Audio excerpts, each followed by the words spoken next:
Paz do Senhor, irmãos. Amém. Abra sua Bíblia no Evangelho de Lucas, capítulo 1. Essa semana eu estava lembrando de uma história que talvez você já ouviu, uma história verídica, que aconteceu mais ou menos no século XIX, relatada por um dos pastores mais influentes da sua época na Inglaterra, o pastor Charles Spurgeon, pastor que foi transformado, que transformou a Inglaterra com a mensagem expositiva da palavra de Deus. E ele relatou que certa vez ele foi visitar uma senhora da sua igreja. Essa irmã, uma irmã muito simples, ela tinha trabalhado a vida inteira como diarista de uma viúva. E em determinado momento da sua vida, a viúva veio a falecer. Essa faxineira também era uma senhora idosa. E quando a viúva veio a falecer, ela não encontrou mais ninguém que pudesse a contratá-la para o serviço. Ela não tinha idade, não tinha condições. Então ela começou a passar e padecer de uma vida de muita necessidade, sempre ali dependendo do amor, da compaixão, da graça dos irmãos da igreja, para ter o que comer, para ter certo socorro.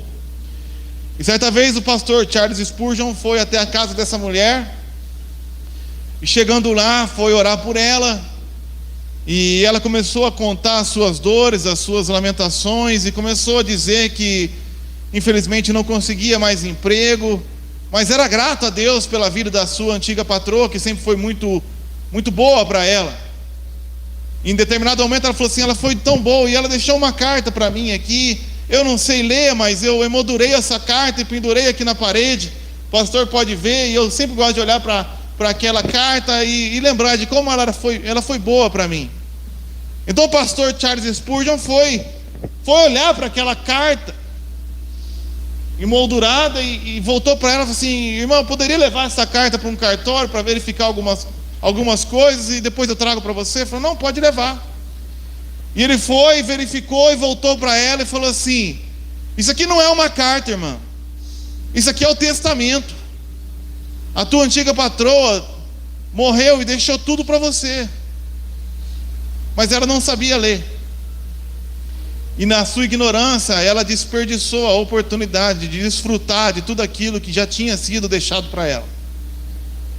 E o pastor Charles Spurgeon faz a aplicação de que, da mesma forma, o nosso Pai Celestial nos deixou um testamento, um novo testamento, um testamento para cada um dos seus filhos. E às vezes a gente deixa isso aqui emoldurado num canto da sala, numa memória de como Deus foi bom para nós. Ele mandou o seu filho e morreu por mim.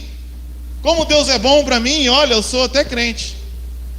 Mas se esquece de que aqui não está apenas relatos do que foi feito, mas também a promessa de que, se somos filhos de Deus, somos herdeiros de Deus e co-herdeiros com Cristo.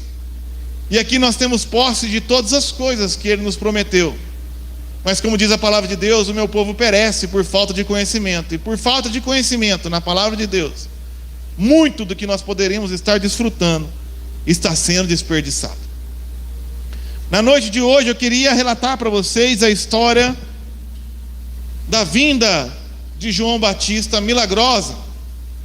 Mais especificamente, gostaria de me concentrar na pessoa do profeta, do sacerdote Zacarias e da sua esposa Isabel. Depois eu vou ler as passagens por inteiro, mas nesse primeiro momento eu gostaria de ler apenas o capítulo 1, versículo 25. Lucas capítulo 1, versículos 24 e 25. Depois disso, Isabel, sua mulher, engravidou, e durante 5 meses não saiu de casa. E ela dizia: isso é obra do Senhor. Agora Ele olhou para mim favoravelmente, para desfazer a minha humilhação perante o povo. Uma das coisas que eu gosto muito do Evangelho de Lucas é porque esse Evangelho foi o único Evangelho escrito por um gentil. Lucas era um doutor gentil, ele não era judeu. E ele também foi escrito para um gentil. No começo ele entrega essa carta a um amigo chamado Teófilo. Então é uma carta feita por um gentil, com o público-alvo de gentios, ao qual nós nos enquadramos, afinal de contas não somos judeus. E essa carta ela tem algumas coisas muito especiais, porque ela é uma carta voltada e que dá destaque para os menos favorecidos. É nessa carta, por exemplo, que nós vemos os únicos bons exemplos, por exemplo, dos samaritanos, povos rejeitados pelos judeus. Então nessa parábola, quando alguém está necessitado, passa um sacerdote, passa um levita, mas quem ajuda é o bom samaritano. Nesse evangelho, ele nos relata que uma vez Jesus curou 10 leprosos, e só um voltou para agradecer, e esse único que voltou era um samaritano. É nessa carta que ele dá crédito aos publicanos. Ele conta a história de Zaqueu. Ele conta, por exemplo, numa disputa, entre aspas, de oração entre fariseu e publicano, e o herói da história é o publicano que está orando certo. E também é a única carta que dá um grande destaque às mulheres. Nessa época, as mulheres eram muito desprestigiadas, e ele sempre tenta destacar o grande valor que as mulheres tinham no ministério de Jesus. Ele destaca as mulheres que ajudavam a sustentar o seu ministério. Ele relata da viúva de Naim, e ele faz um grande relato aqui a respeito de duas grandes mulheres desfavorecidas, mas que foram agraciadas por Deus, a história de Isabel e de Maria. Isabel era uma mulher estéril. Além de receber o preconceito de ser uma mulher, ela tinha um preconceito ainda maior de toda a sua comunidade por ser estéril. Uma mulher estéril naquela época era vista como uma pessoa que não recebia da graça de Deus. Era uma pessoa que era vista como alguém desfavorecida por Deus, talvez mediante algum pecado. Uma mulher estéril, ela recebia todo o preconceito da comunidade e da religião, mesmo ela sendo de linhagem levítica, esposa de um sacerdote. Ela vivia debaixo dessa, vamos chamar, humilhação.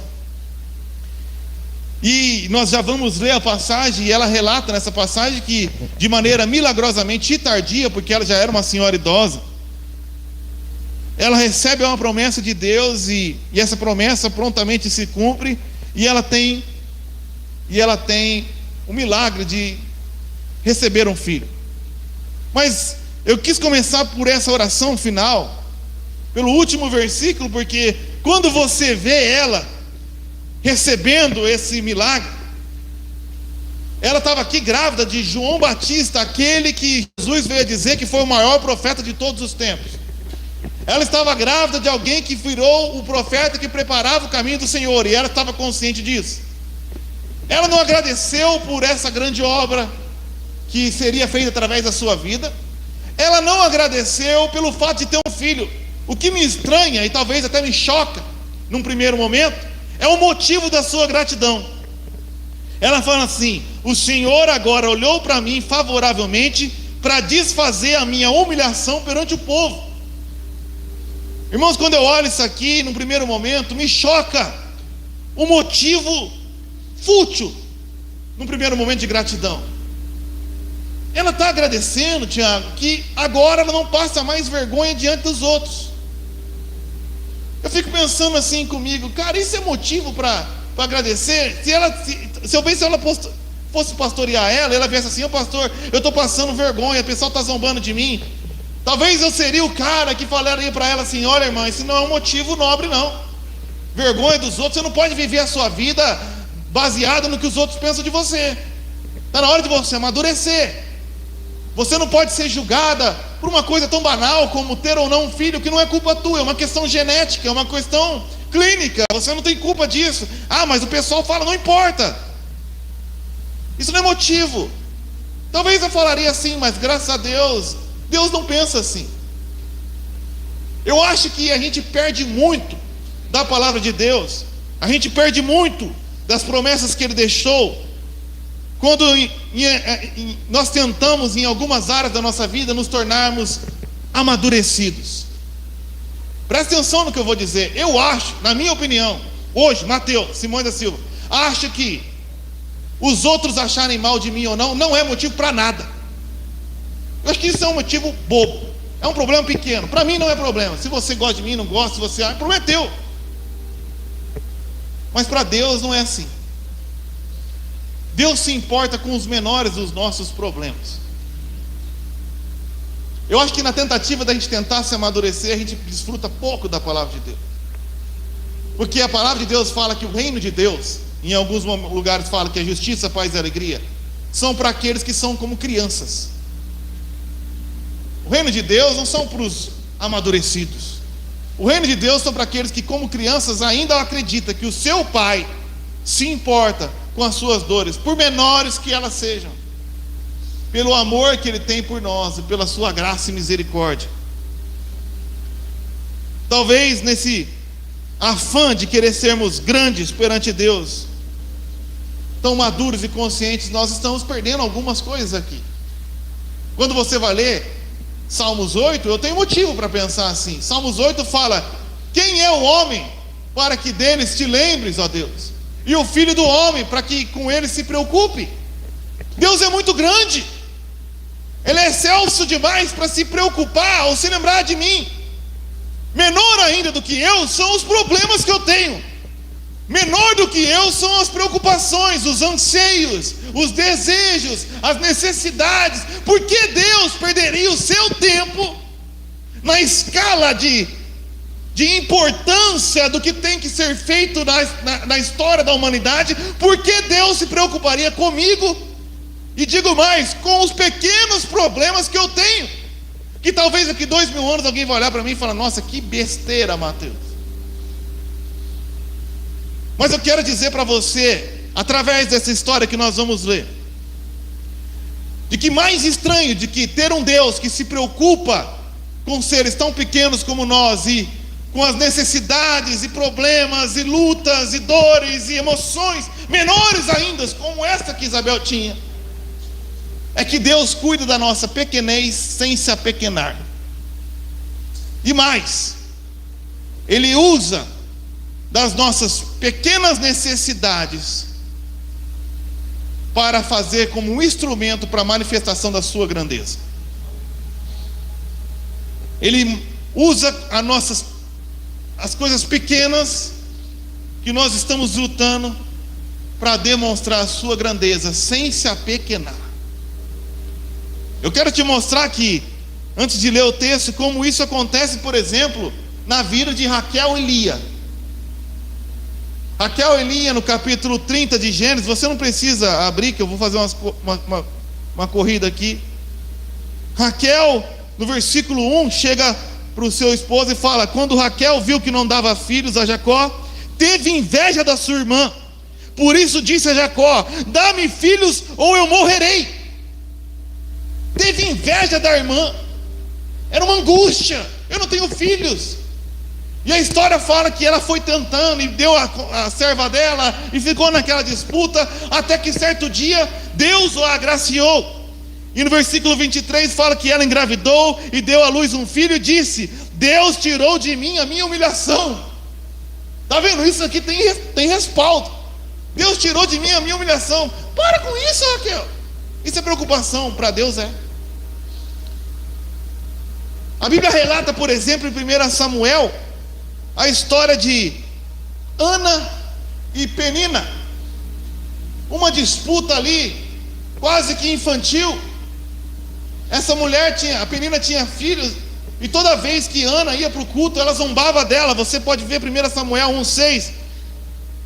E porque o Senhor tinha deixado estéril sua rival Penina, provocava continuamente a fim de irritá-la. Isso aconteceu ano após ano. Sempre que Ana subia à casa do Senhor, sua rival a provocava e ela chorava e não comia. Toda vez que ela ia para casa, ela passava por essa humilhação. Será que Deus está preocupado com isso? Será que Deus se preocupa com coisas tão pequenas? E ela fez um voto dizendo: Senhor dos exércitos, se tu deres atenção à minha humilhação, se lembrares de mim e não se esqueceres da tua serva, mas lhe deres um filho, então eu dedicarei ao Senhor por todos os dias da sua vida, e o seu cabelo e a sua barba nunca serão cortadas.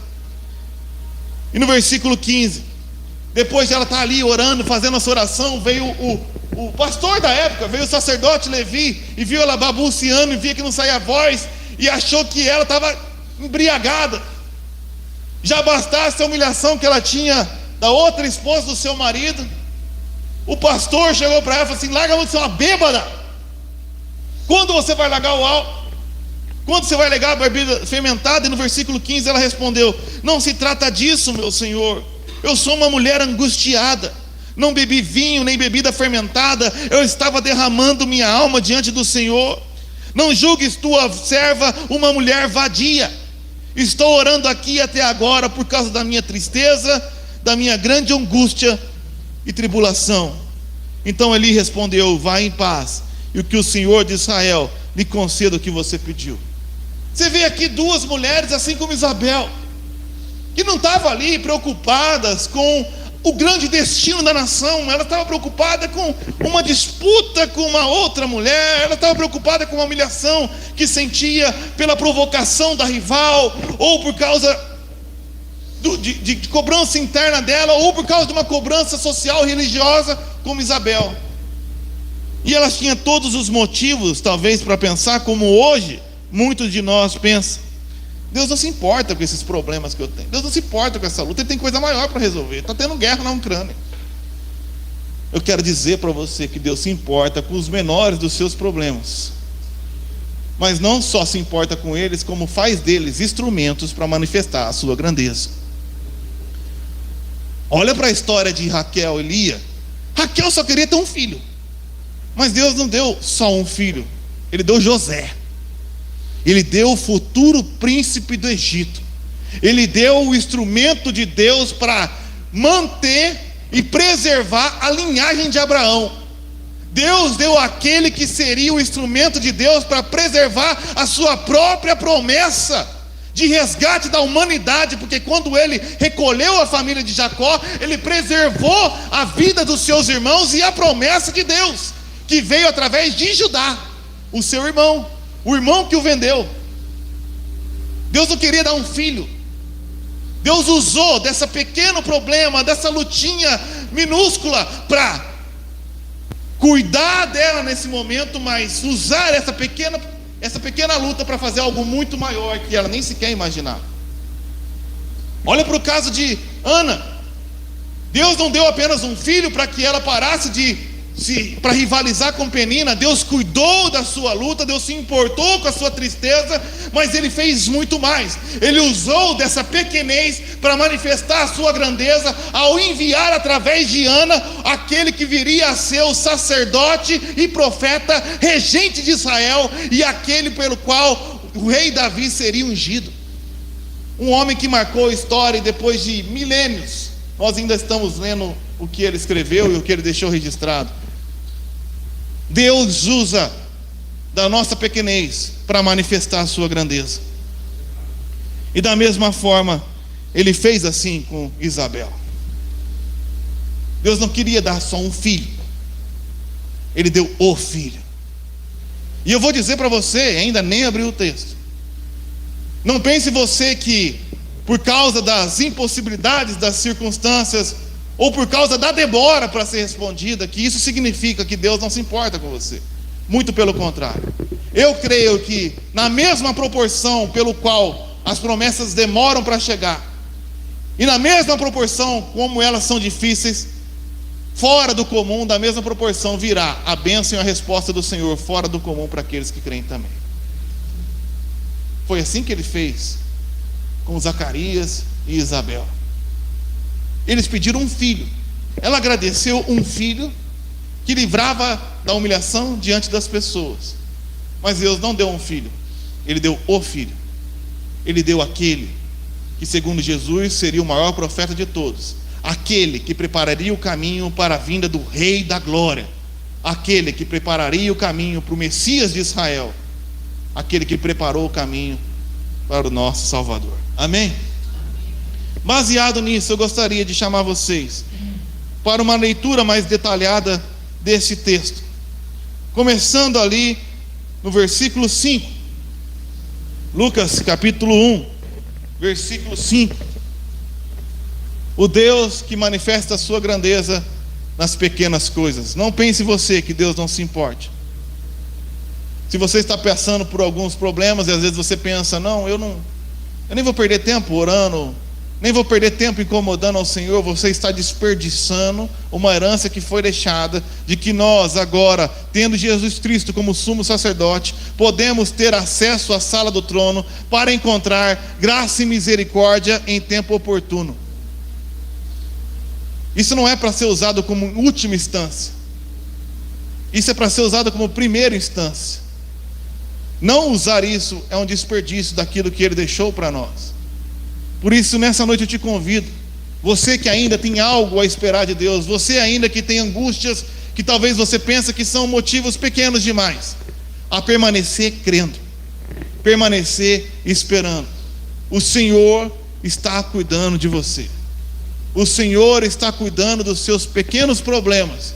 E mais do que isso, Ele vai fazer dos seus pequenos problemas um instrumento para manifestar a sua extrema graça, glória e misericórdia. Por isso, por mais tempo que possa demorar, não desista, não desanima, permaneça crendo, porque na mesma proporção que está demorando, na mesma proporção da dificuldade, da mesma maneira que o seu sofrimento está sendo fora do comum, a resposta e a graça de Deus também será, na mesma medida, fora do comum. Vamos analisar esse texto comigo. Versículo 5. No tempo de Herodes, rei da Judeia, havia um sacerdote chamado Zacarias, que pertencia ao grupo sacerdotal de Abias. Isabel, sua mulher, também era descendente de Arão. Como eu falei para vocês aqui, nós temos aqui dois sacerdotes. Um sacerdote casado com uma outra mulher, também da linhagem de Arão. Isso naquele tempo, naquele contexto judaico, era visto como dupla honra. São duas pessoas especiais. Era uma família duplamente consagrada, duplamente separada ao Senhor. Eles tinham uma porção dobrada de honra na sua casa. Versículo 6 aumenta essa intensidade quando diz que ambos eram justos aos olhos de Deus, obedecendo de modo irrepreensível a todos os mandamentos e preceitos do Senhor. Eles não eram pessoas dignas de dupla honra pela sua linhagem, mas o seu comportamento eram também irrepreensível. Não significa que eles não pecavam, mas eles tinham uma consciência limpa diante de Deus. Eles estavam completamente acertados diante de Deus. O seu caminhar era agradável a Deus. Isso aqui nos faz primeiro refletir em algumas coisas. Não significa que pelo fato de você ter uma vida irrepreensível diante de Deus, que você não vai ter luta, que você não vai ter dificuldade, que você não vai ter problema. Pelo contrário, isso é uma das promessas de Deus, devia estar na caixinha das preciosas promessas. Jesus prometeu: no mundo tereis aflições. Ele nos promete, como li semana passada, que somos mais do que vencedores. Mas ninguém pode ser vencedor sem lutar. Você não conhece um campeão do UFC que nunca lutou. Eu nunca lutei, por isso eu não sou campeão de luta. Porque para ser um mais que vencedor, você tem que vencer lutas inimagináveis. E quanto maior é o tamanho da sua luta, maior é o prêmio da sua vitória. Qual é a graça do Flamengo ganhar do Londrina? Não tem mérito nisso. É uma luta pequena, é uma batalha pequena. Mas se ele ganhasse do Liverpool, seria um campeão mundial. Por quê? Pelo tamanho da dificuldade do adversário. E muitas vezes nós, mesmo vivendo na presença de Deus, não somos livres de qualquer tribulação. Pelo contrário, somos chamados para Deus para sermos coparticipantes de lutas inimagináveis, com uma promessa: eu venci o mundo e vocês se tornarão mais do que vencedores. Isabel e Zacarias eram pessoas irrepreensíveis, mas o versículo 7 deixa bem claro, e na minha Bíblia começa com um mas. Mas eles eram irrepreensíveis, mas eles tinham dupla honra, mas o seu caminhar era justo aos olhos de Deus, mas não tinham filhos, porque Isabel era estéril e ambos já eram avançados de idade. Aqui nós quebramos um outro preconceito, porque muitas vezes nós achamos que se uma pessoa está passando por luta, é porque ela pecou, ou porque ela está sendo desagradável a Deus. Eu lembro quando eu estava passando por um problema muito grande de sustento da minha casa, e eu fui procurar ajuda, e eu passava por aquilo, por uma extrema injustiça que eu estava sofrendo. Eu prestei serviço para o meu patrão, eu aluguei a casa dele, prestei serviço por 3 meses para ele, e por 3 meses ele não me pagou. Ele me devia mais de 10 mil reais. Eu morava de aluguel na casa dele, e por não receber o salário do meu emprego, não consegui pagar o aluguel para ele. Ele não me pagou o meu salário, e eu não consegui pagar o aluguel para ele. Só que ele me devia muito mais do que eu devia para ele. A Renata grávida, e ele me colocou para despejo. Você tem até sexta-feira para pagar, ou você está despejado. Cara, mas como é que eu vou pagar se você não me paga?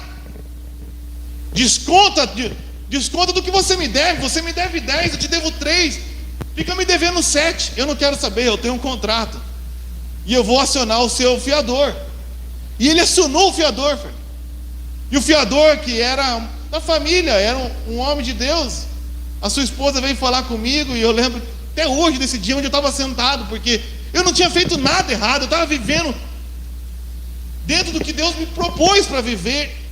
Eu estava cuidando da minha família, minha esposa estava prestes a parir a Laura.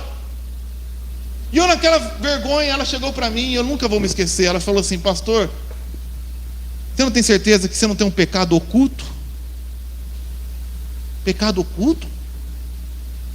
Porque como é que Deus permite que você está passando por isso? Você está dizendo para mim que eu estou passando por luta porque eu tenho um pecado oculto? Então qual que era o pecado de Jesus quando ele estava na cruz? Qual era o pecado do apóstolo Paulo quando estava aprisionado? Qual foi o pecado de Estevão quando foi apedrejado? Qual foi o pecado de todos os profetas que inevitavelmente todos morreram? Qual foi o pecado de todos os discípulos?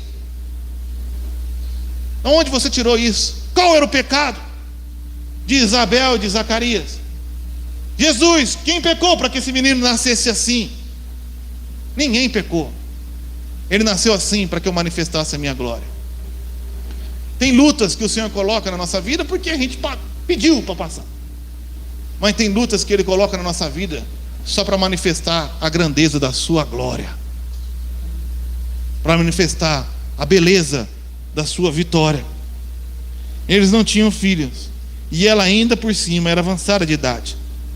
Versículo 8: certa vez, estando de serviço o seu grupo, Zacarias estava servindo como sacerdote diante de Deus. Aqui vou abrir um parênteses para dar um dado histórico para você. No versículo 5, fala que ele era do grupo sacerdotal de Abias. Naquela época existia 24 grupos sacerdotais. Abias era o 8º grupo. E segundo estimativas, haviam mais de 20 mil sacerdotes.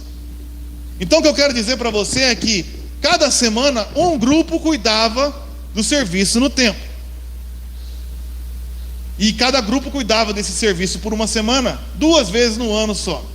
Outra coisa que você tem que entender é que para entrar no templo, o templo tinha 3 espaços. Tinha o átrio, o campo de fora, o pátio. Tinha o santo lugar, a parte interna. E tinha o santo dos santos, o lugar ainda mais restrito, que só o sumo sacerdote podia entrar. Você tem que saber que só entrava no átrio, no pátio, homens judeus saudáveis. Homens judeus saudáveis entravam. Mulheres, fora. Estrangeiros, fora. Leprosos, aleijados, fora. Você tem que saber também que, mesmo você sendo um homem judeu saudável, se você não fosse levita, você não podia entrar no santo lugar. Então apenas homens judeus saudáveis entravam no pátio, e apenas sacerdotes entravam no santo lugar. Mas tinha mais de 20 mil, e você só tinha a oportunidade 2 vezes por ano, talvez, se fosse sorteado entre os mais de 1000 que tinha na tua equipe, para talvez entrar na presença de Deus. Você vê que ele foi chamado por sorteio. Zacarias foi um homem sortudo, porque ele teve uma única chance. Os mais sortudos talvez tinham uma chance em toda a sua vida de talvez entrar na presença de Deus. O que eu quero dizer com isso? Olha o desperdício. Porque hoje, eu e você sabemos que o véu foi rasgado e a presença de Deus está aqui. Qualquer um pode entrar na presença de Deus, mas nós não valorizamos isso. Zacarias se sentiu sortudo depois de uma vida inteira de serviço para entrar na presença de Deus. Outra coisa que você tem que perceber é que, mesmo sendo irrepreensível, justo aos olhos de Deus, e não sendo agraciado com um filho, sendo vítima de preconceito e zombaria, ele não deixou de trabalhar. Porque bem depois do versículo que fala que ele não tinha filhos, o texto fala: certa vez, estando de serviço o seu grupo, Zacarias estava servindo. Mesmo sem entender por que estava lutando, mesmo sem entender por que ele era vítima daquela situação, ele não deixou de servir. Ele não deixou de servir ao seu Deus, porque não foi chamado para entender, foi chamado para crer. E nós não temos um amuleto, nós temos um Senhor. E se Ele é nosso Senhor, nós somos servos. Entendendo ou não, nós continuamos servindo ao Senhor. E aproveitando a oportunidade, essa que nós temos hoje de, a qualquer dia, a qualquer hora, em qualquer lugar, fazer o que Zacarias só pôde fazer uma única vez em toda a sua vida. Ele foi escolhido por sorteio, de acordo com o costume do sacerdócio, para entrar no santuário do Senhor e oferecer incenso. Chegando a hora de oferecer incenso, o povo todo estava orando do lado de fora, mais uma vez se esforçando.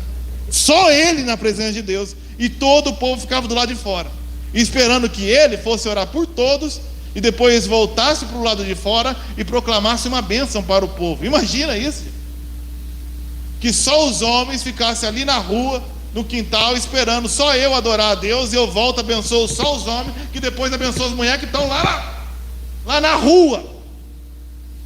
Hoje nós não valorizamos as coisas que nós temos. E quando ele estava sozinho nesse lugar, sorteado pela graça, na única oportunidade da sua vida, um anjo do Senhor apareceu a Zacarias à direita do altar de incenso. Quando Zacarias o viu, perturbou-se e foi dominado pelo medo. Mas o anjo lhe disse: não tenha medo, Zacarias, sua oração foi ouvida. Isabel, sua mulher, lhe dará um filho, e você lhe dará o nome de João, que significa Deus é gracioso.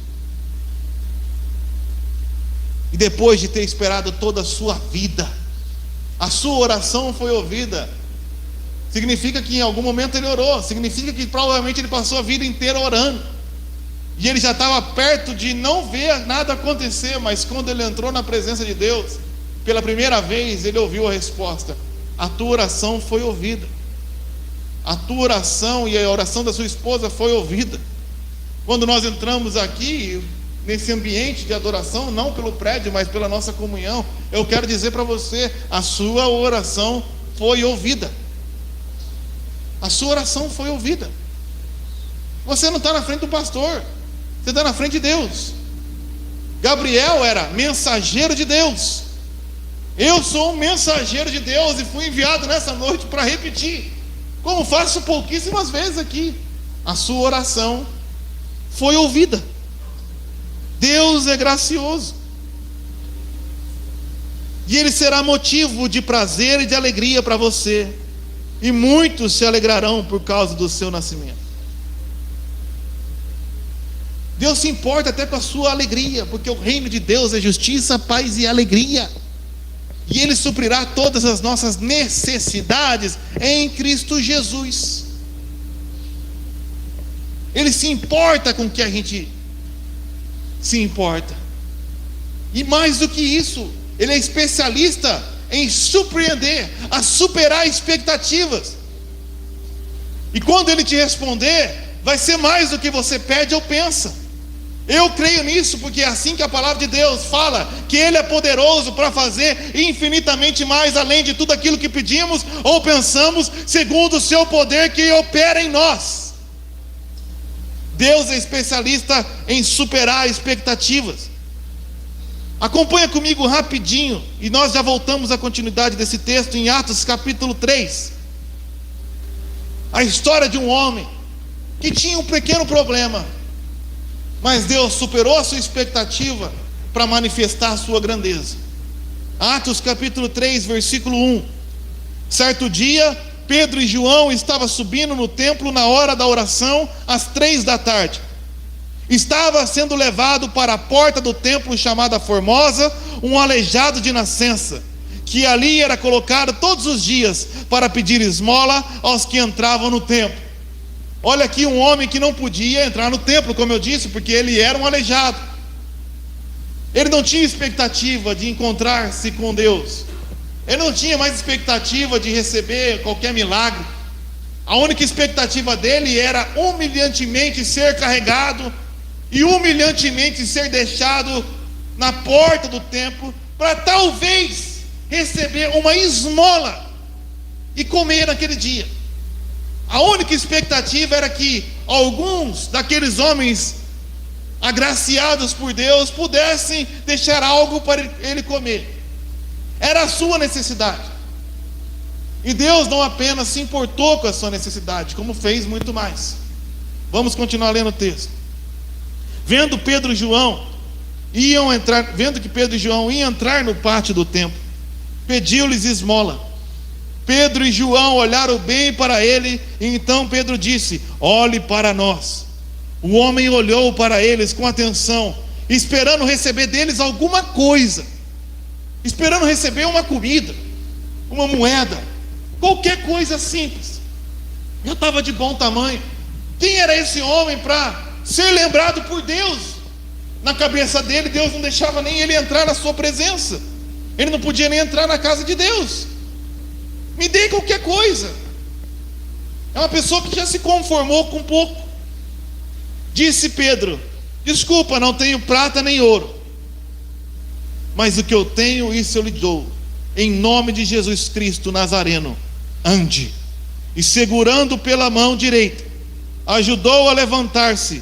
Imediatamente os seus pés e os tornozelos do homem ficaram firmes, e de um salto pôs-se de pé e começou a andar. Depois entrou com eles no pátio do templo, andando, saltando e louvando a Deus, que superou as suas expectativas, que dissipou a sua humilhação, que permitiu que agora, depois de muitos anos, pudesse entrar no templo, louvar ao Senhor e não depender dos outros para sobreviver, mas poder, através do seu próprio trabalho, prover o próprio sustento. Deus se preocupou com as emoções desse homem, mas usou das pequenas necessidades de um homem que queria andar, algo tão banal, algo que a minha filha aprendeu a fazer e ela nasceu praticamente ontem, mas usou dessa coisa tão pequena para manifestar a sua grandeza.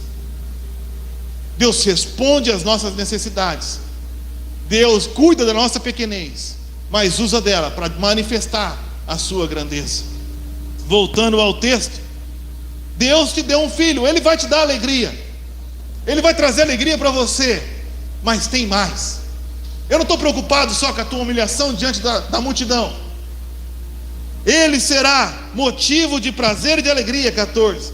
Muitos se alegrarão por causa do nascimento dele. 15. Pois ele será grande aos olhos do Senhor, é muito maior. Ele nunca tomará vinho nem bebida fermentada, parecendo com o voto de Ana, parecendo com o voto dos nazireus. E ele será cheio do Espírito Santo desde antes do seu nascimento. Fará retornar muitos dentre os povos de Israel ao Senhor o seu Deus, e ele irá diante do Senhor no espírito de Elias, para fazer voltar o coração dos pais a seus filhos, e os desobedientes à sabedoria dos justos, para deixar um povo preparado para o Senhor. Eu vou te dar um filho, mas não vai ser qualquer filho. Vai ser o cara que vai preparar o caminho para o Senhor. Um cara que vai ser cheio do Espírito Santo desde o ventre. Vamos abrir um parênteses aqui. Muitas pessoas preocupadas com as mortes do Covid, mas poucas estão se lembrando dos genocídios que estão sendo aprovados, como já foi aprovado na Argentina. Genocídio que estão querendo aprovar aqui. em nome de saúde pública, chamado aborto. Meu corpo, minhas regras. E se esquece que a pessoa que está sendo criada no ventre da mulher não é seu corpo. Cientificamente falando, se pegar qualquer parte do seu corpo, você vai ver que tem o seu código genético, mas se pegar da criança que está dentro de você, é outro DNA, é outra pessoa. E Deus a vê assim. Deus a vê assim de tal forma que disse para Jeremias, para o profeta: antes que você nascesse eu te conhecia, e antes de você nascer eu te separei para as nações. Antes de João Batista nascer já estava cheio do Espírito Santo. É uma pessoa com DNA próprio, com identidade própria, com propósito próprio da parte de Deus, que pode inclusive ser cheio do Espírito Santo. E se for abortado, é um assassinato. E tem que ser repreendido. É um assassinato. É um assassinato. Se você continuar lendo esse mesmo capítulo, você vai ver o dia que Maria foi visitar Isabel. E o texto fala que quando Maria falou, João Batista no ventre da mãe, percebendo a presença de Jesus no ventre de Maria, se encheu do Espírito Santo mais uma vez. O Deus vivo antes de nascer, enchendo do Espírito Santo o profeta antes de nascer. São pessoas. E nesse caso, uma pessoa muito especial. Zacarias, no 18, perguntou ao anjo: como posso ter certeza disso? Sou velho, minha mulher é de idade avançada. Como que isso vai acontecer, pastor? Aí que entra o problema. Deus não nos chamou para o entendimento, Deus nos chamou para a fé. Os caminhos de Deus são inescrutáveis para nós. É como se a gente estivesse tentando entender, explicar para uma formiga o que nós estamos construindo. Ele não perde o tempo explicando. Ele nos ama e Ele espera que nós creiamos nele. Porque se você crê, nada é impossível. Mas se você não crê, é impossível agradar a Deus. Esse homem olhou para a circunstância e falou: como isso vai acontecer? Eu quero entender. E aí foi o problema dele. O anjo respondeu: sou Gabriel, que está sempre na presença de Deus. Fui enviado para lhe transmitir essas boas novas. Agora você ficará mudo, não poderá falar até o dia que isso acontecer, porque não acreditou em minhas palavras, que se cumprirão no tempo oportuno. Aqui nós aprendemos uma lição. Deus envia as suas promessas, mas se você não crê, primeira coisa, você não tem mais o que falar. Quantas pessoas que se sentem às vezes com um chamado para proclamar a palavra de Deus, ou seja o que for, se você não crê, você não tem mais o que ouvir. Ele não ficou só surdo, ele ficou surdo e mudo, ficou mudo e surdo. No versículo 62 você vai ver que eles estavam falando com ele por tabuinha, estavam fazendo acenos, porque ele não ouvia. Porque alguém que perdeu a fé, ela perdeu o ouvido espiritual. Ela não tem o que ouvir, ela não tem o que dizer. Mas você tem que entender também que nada disso atrapalha a ação soberana de Deus. Você fica surdo e mudo até que se cumpra. Deus te silencia, porque é até a segurança para você. Quanto menos você falar na tua incredulidade, melhor para você. Mas isso não interfere o plano de Deus. Isso não interfere. Você vai ficar surdo e mudo, mas eu vou fazer o que eu falei, porque eu sou fiel. Quando você é infiel, eu continuo fiel, porque não posso negar a mim mesmo, diz o Senhor. E se Ele falou, só tem uma coisa que Ele não pode fazer: é mentir. Ele não consegue mentir. E Ele vai cumprir a sua promessa. Versículo 21, enquanto isso o povo estava lá, não tinha o nosso privilégio, esperava por Zacarias, e começaram a estranhar sua demora no santuário. Quando saiu, não conseguia falar nada. O povo percebeu então que ele tivera uma visão no santuário. Zacarias fazia sinais para eles, mas permanecia mudo. 400 anos. Aqui Deus não estava só respondendo uma oração de um idoso que queria ter um filho. Deus começou a responder a oração de um povo que estava há 400 anos sem uma manifestação de Deus, desde o último profeta. Deus demorou, Tem aquele ditado, né, que antes da tempestade vem a calmaria. Antes da tempestade vem a calmaria. Porque o nosso Deus, Ele não vai dando avisos. O nosso Deus é um Deus do de repente. E como eu disse para você, quanto maior é a espera, maior é a promessa. Deus ficou 400 anos sem falar com eles, mas quando veio falar, não veio falar de alguma mensagem de exortação para algum profeta. Depois de 400 anos de espera, Ele chegou para anunciar a vinda do Rei da Glória. Depois de 400 anos de espera, chegou a maior promessa de todos os tempos. Depois da maior calmaria da história de Israel, veio a maior tempestade. O Rei da Glória encarnando por amor a nós, para resolver os meus problemas, pagar o preço dos meus pecados. Foram anos de aguardo de Zacarias, e Deus não se deu um filho, Deus lhe deu o profeta. E aqui no versículo 23 a gente vê o que eu falei. Quando se completou o seu período de serviço, ele voltou para casa. Quando voltou, fez o que tinha que fazer, confiou em Deus, ainda mudo. Depois disso, pouco tempo depois, Isabel, sua mulher, engravidou. Durante 5 meses não saiu de casa. Ficou, como diz o salmista, quando o Senhor restaurou a nossa sorte, ficamos como quem sonha. A nossa boca se encheu de riso e os meus lábios de louvor, porque grandes coisas fez o Senhor por nós, e por isso estamos alegres. Quando ela ficou ali curtindo, ela disse: isto é obra do Senhor. Agora Ele olhou para mim favoravelmente, para desfazer a minha humilhação perante o povo. O Senhor está olhando para você. O Senhor está olhando para nós, para se preocupar com as nossas pequenas lutas, os nossos pequenos sonhos, preocupações, anseios, medos, aflições, angústias, para resolvê-las.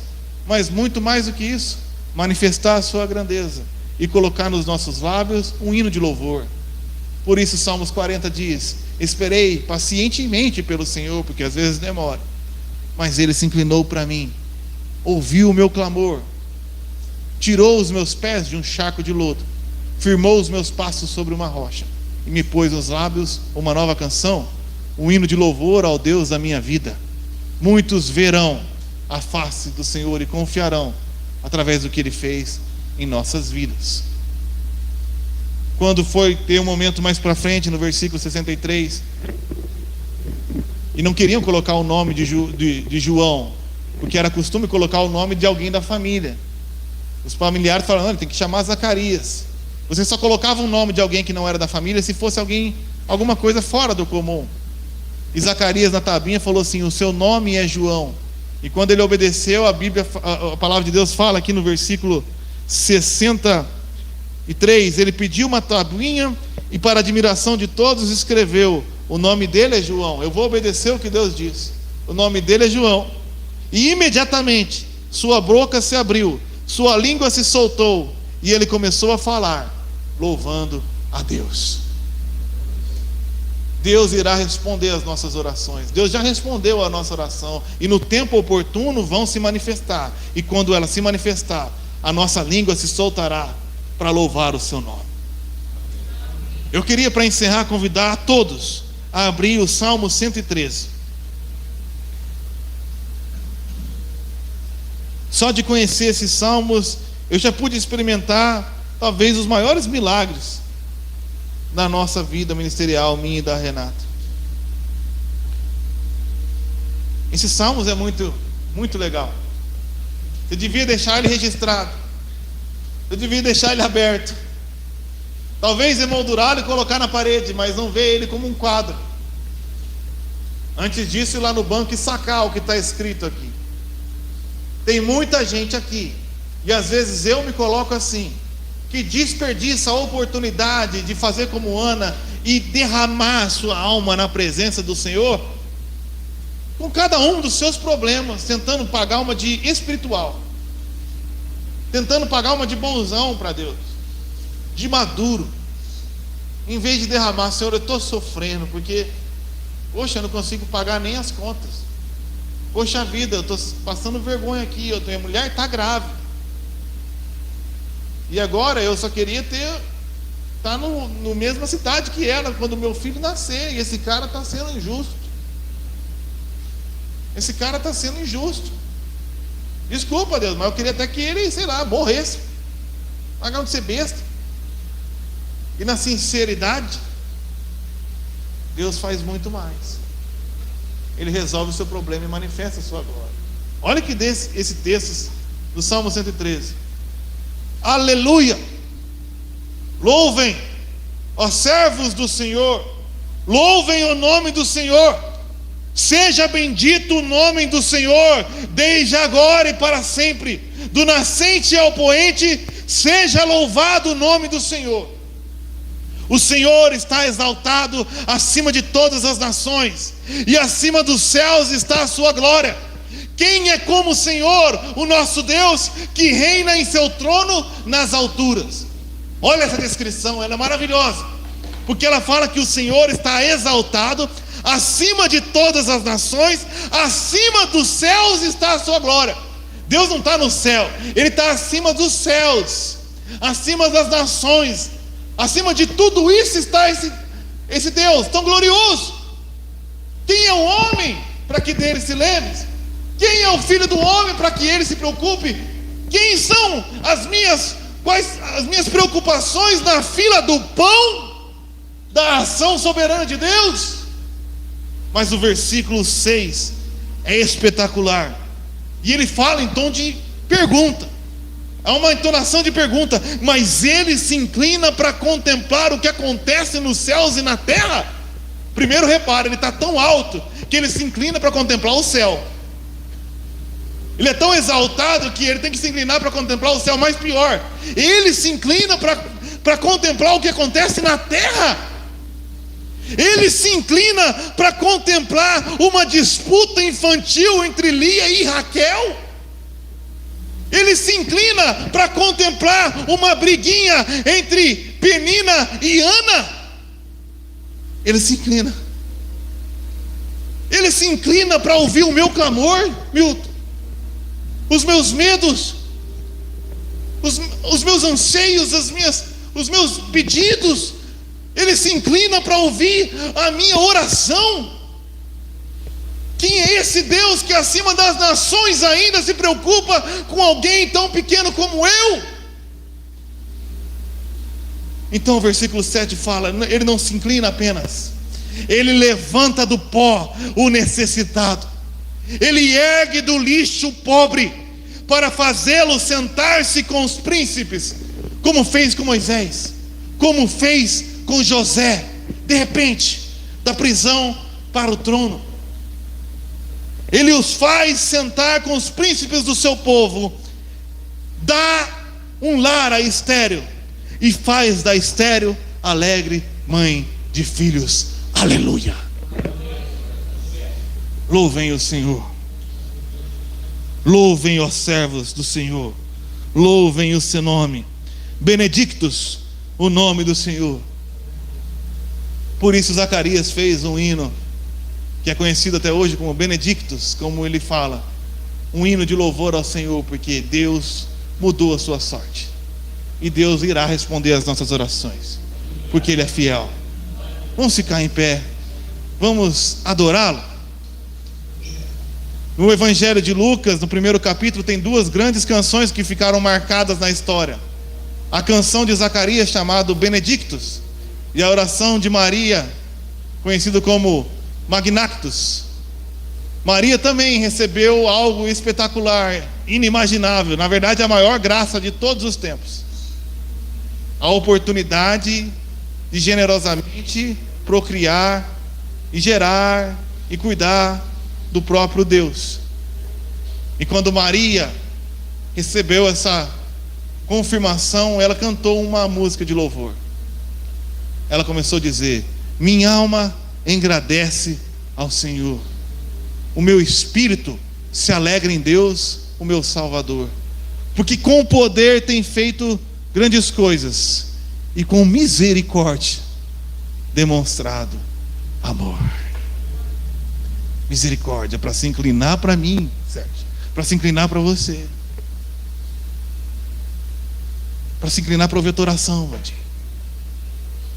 e falar: eu não só vou responder essa oração, mas vou usá-la para manifestar a minha glória.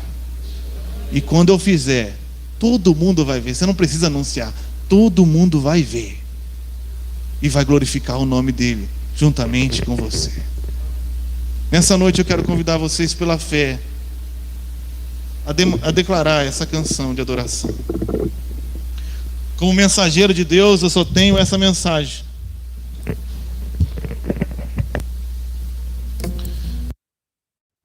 vem como lugar.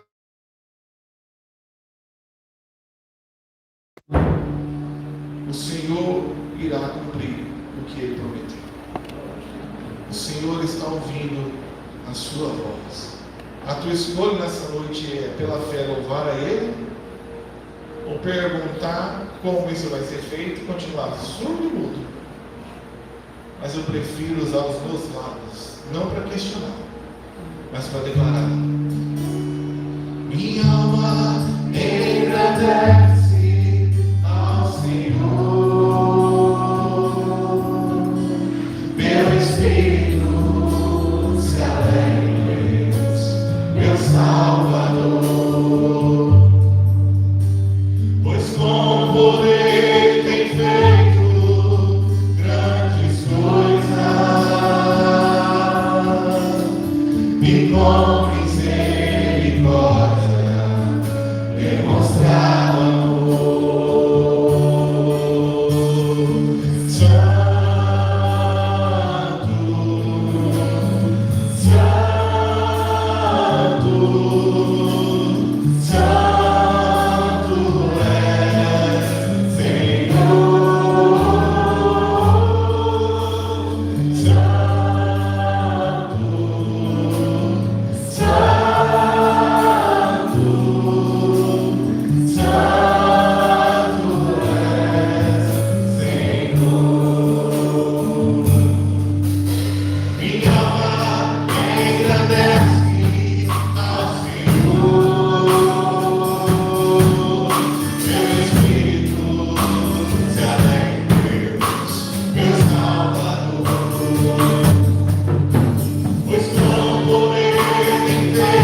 O Senhor nunca falhou e não vai começar por você agora.